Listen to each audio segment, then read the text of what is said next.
Ask the Messengers TV show is a TV show that educates, informs, and entertains our viewers on public health issues such as mental illness, suicide, addiction, illness and disease, COVID-19 relief, crime, domestic violence, homelessness, human trafficking, employment opportunities, healthcare, and more. And now, Ask the Messengers. Today on Ask the Messengers, we continue to celebrate recovery in honor of this National Recovery Month of September. In this episode, we bring you testimonials from our Men in Recovery and Women Do Recover series, plus our author series with Kimberly Mallory featuring her interview with author Lardell, Coach Spratt, who wrote the book Up From Ashes. Plus, our street reporter Lashon is interviewed by WDIV Local News during Celebrate Recovery Walk and Rally that was held on Belle Isle. Ask the Messengers begins now.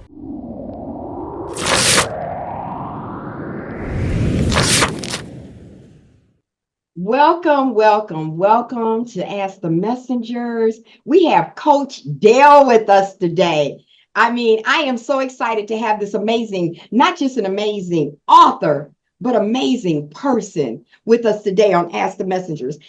He wrote a book. It's called Up From Ashes. You talked about in your book how you took this really dark path. You took a road that landed you 2 decades incarceration. Tell us a little bit about that part. And I grew up in a dysfunctional family, no father, never knew my father. I'm 56.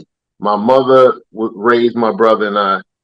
Unfortunately, my mother was a victim of severe mental illness as well as severe drug abuse.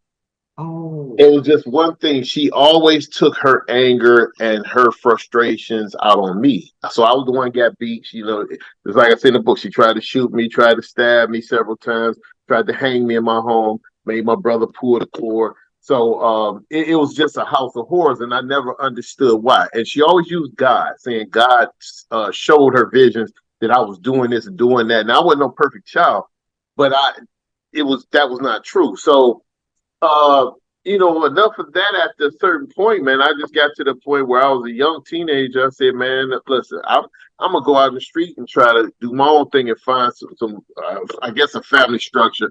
But unfortunately, I fell into the gang life. From there, drug dealing. And unfortunately, this man, grown man, he robbed me a couple times. And so at this point, he robbed me. I just got tired of it, and I discharged the weapon. And that I was charged with initially first-degree murder, felony firearm, but that was dropped to second-degree murder, felony firearm because of my age. And so I guess the judge didn't want to just give me. I took a bench trial. He didn't want to just give me natural life.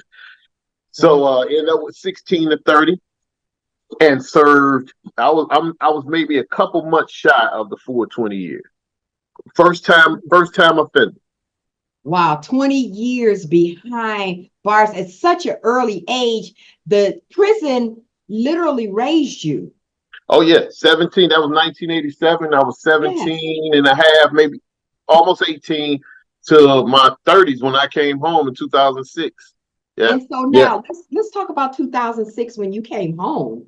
Tell us about what you did to kind of fit in or get with society, as we may say, society. After being incarcerated, you had structure, you had a way of living in there. I did have some fears. Some of my fears came out when I came out here. It came out as aggression because this world was so big and I was used to just the micro world.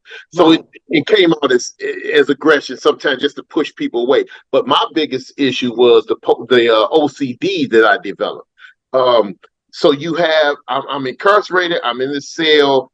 This is my space. So I clean it a certain way. I made sure everything was clean. I made sure everything was lined up because that was my world. So it got to the point when I came out here that almost ruined my life and almost affected my marriage once I got married because, I was just so, okay, this got to be lined up. This has to be here. You can't have spots on the sink, water spots. And you know what I'm saying? So I was I was kind of so used to that. So the OCD part was really hard for me to get over. And Well, and how did and you get over that? How did you get over it? Or have well, you gotten okay, over it? well, yes, I'm way better. I am extremely better. But my wife, man, listen, that woman, she just stayed stuck in there, and she was like, man, I ain't trying to hear that. And she let me know that listen, it's okay. Like I'll make a to-do list, and I still do, but like I say, I'm better because now I've been home 18 years. The to-do list, if I can't get everything done, it's okay today. When I first came home, I make a to-do list.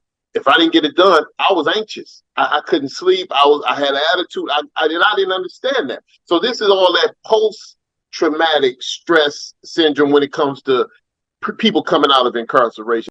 What was some of the fears that you had coming into this world, as big as it was, like you said, from something so small? Tell us, just really briefly, some of the fears that you had. Well, I will say first, because I took someone's life, I'm coming out here basically quote unquote naked. I don't have, no back. I don't have nothing. I don't have a weapon. I couldn't carry a weapon or nothing. So I didn't know how that would turn out. That was one thing.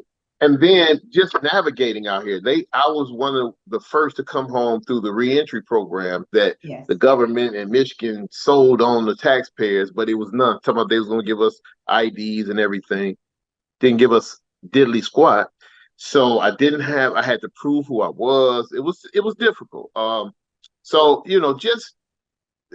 but I always used to say one thing in prison: I would rather sleep on a park bench than to come back here. So Amen. that was always in my mind. Did guys approach me that knew me? Did I have a couple numbers in my pocket just in case? When I seen guys on the street, they whip up in their Benz or they BMW or whatever, and they seen me and, oh, you out, man? You was always a stand-up dude. Here, take my number. But I never had intentions on calling because I knew That's I was, good. That's yeah. good. So now that you have been delivered from that kind of fear, tell us, what are you doing right now? What are you doing? Oh my God, man! When I tell you, life is just it's amazing and strange. I tell people that all the time. The best chess game you could ever play is just studying self every day. That is the best. So I'm right now I work as a peer warm line kind of suicide prevention specialist.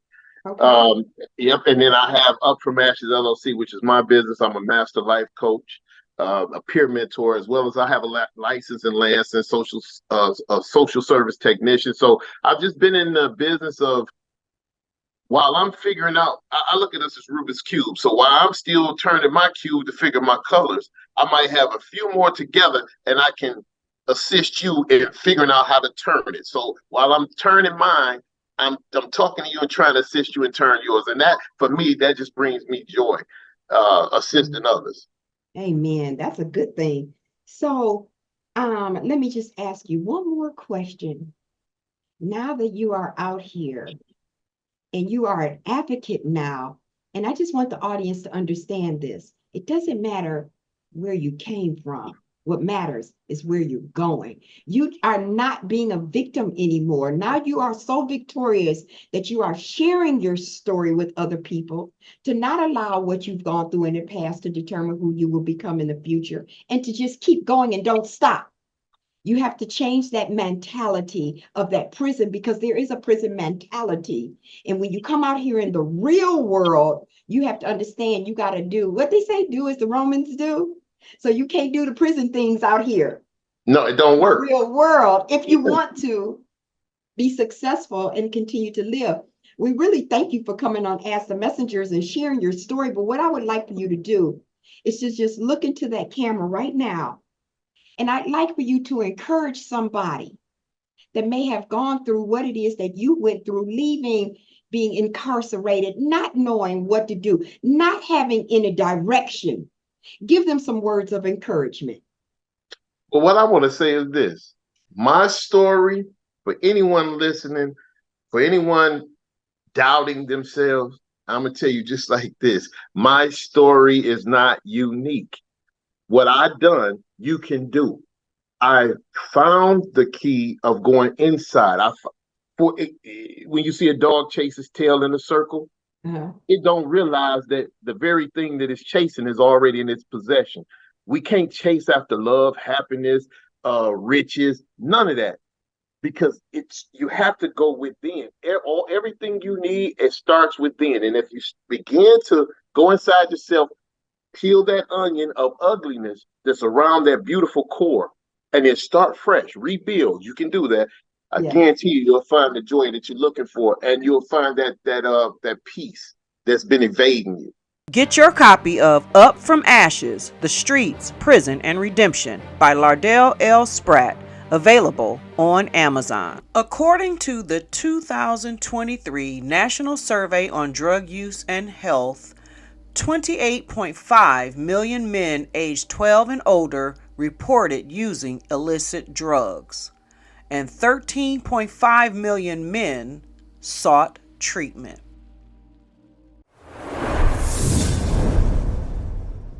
All right, so what's your drug of choice, Rob? Benzos, Xanax.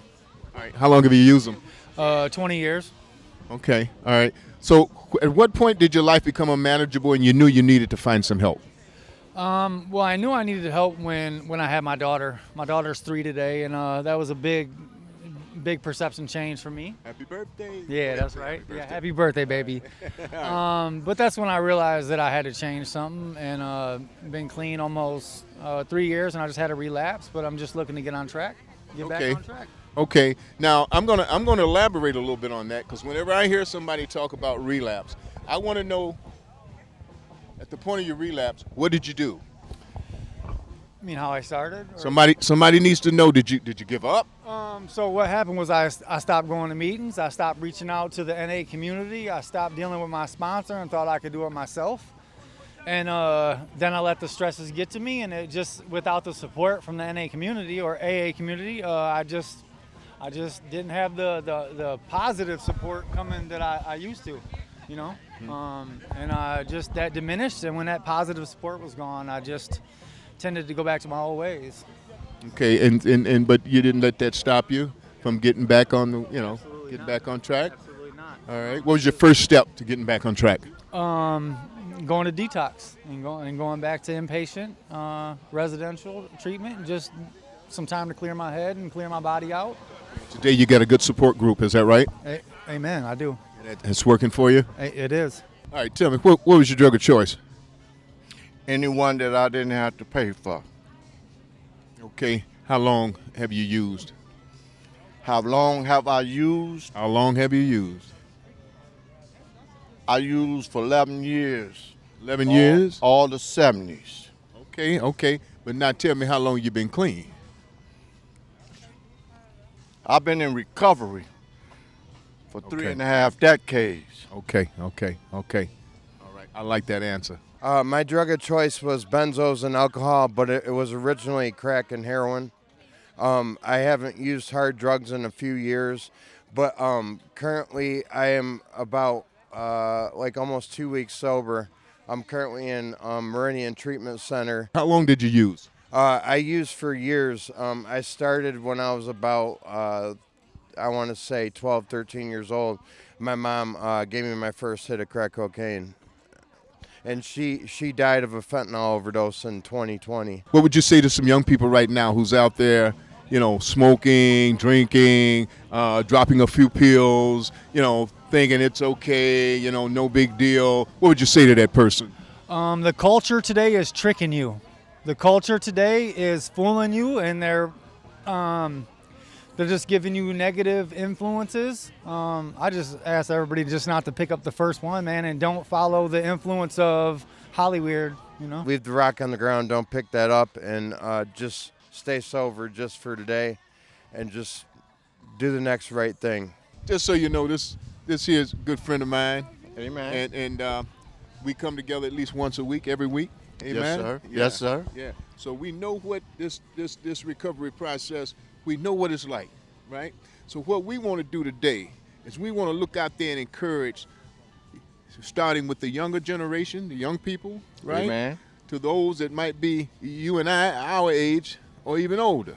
right? Amen. That's thinking about using or is using, presently using. And we want to encourage you all to say what? We know a way where you can stop today. Learn how to get through the process of staying clean today, and you don't have to worry about tomorrow, yesterday, because when tomorrow comes, it'll be today. Amen. One day at a time. Amen. Amen. So this is our message to you. If you're thinking about picking up, don't do it. It just ain't worth it.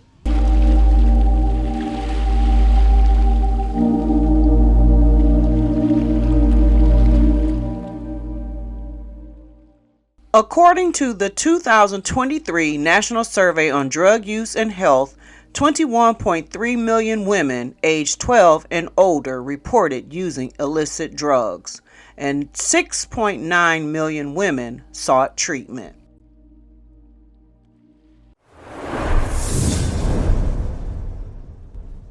What's your clean date? August the 25th, 2024. And what was your drug of choice? Crack cocaine. So what's been going on with you since the last time we had interviewed?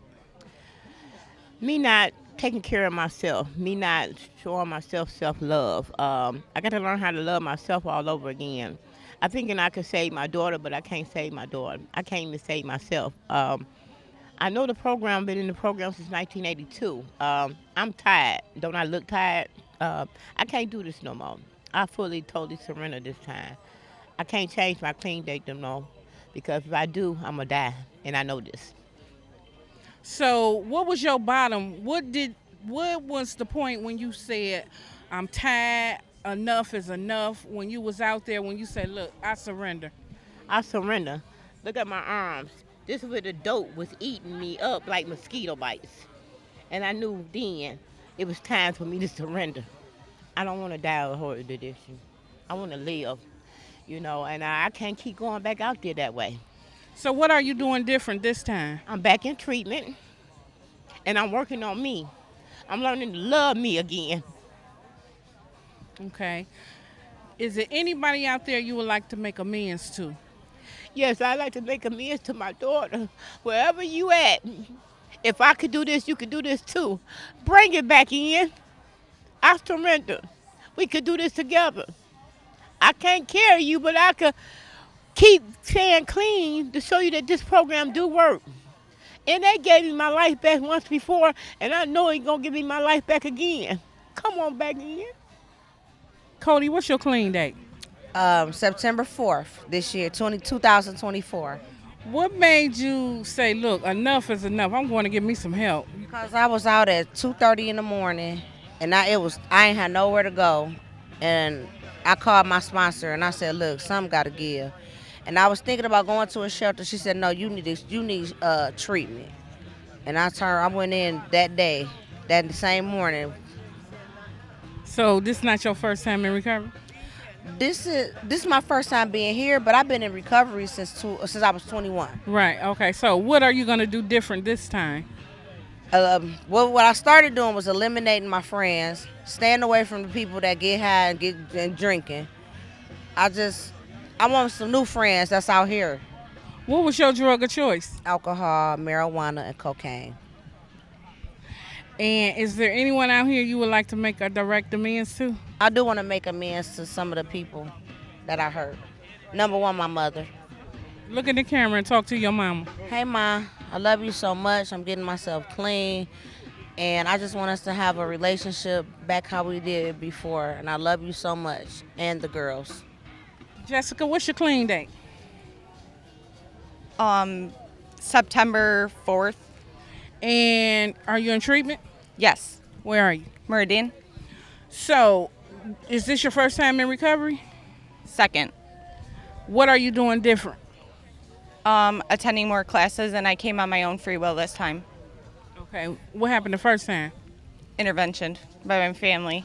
We also want to take this time to thank WDIV Local 4 for interviewing our own street reporter, Lashon during this year's Celebrate Recovery walk on Belle Isle. When I was out there, we didn't have the things that they have now, like Narcan and stuff like that to save people. Approaching 30 years clean, Lashon Battle could only dream of the lives Narcan would have saved back in the 90s. I've seen a lot of people overdose.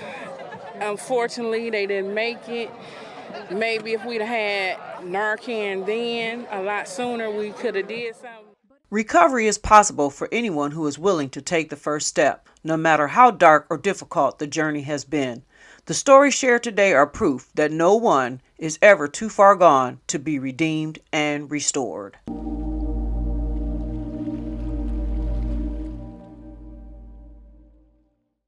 Well, that concludes this week's episode of Ask the Messengers. We also invite you to follow us on Facebook, Instagram, Twitter, and to subscribe to our YouTube channel.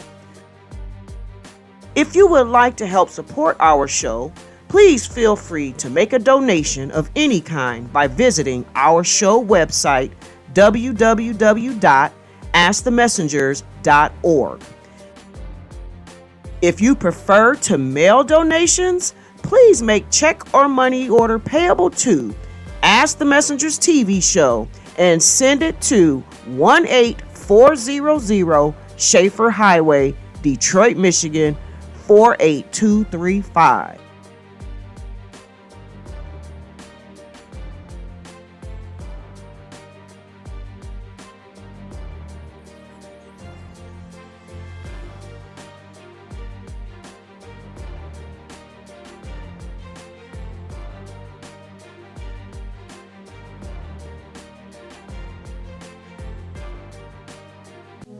Ask the Messengers is the program that deals with things that help you.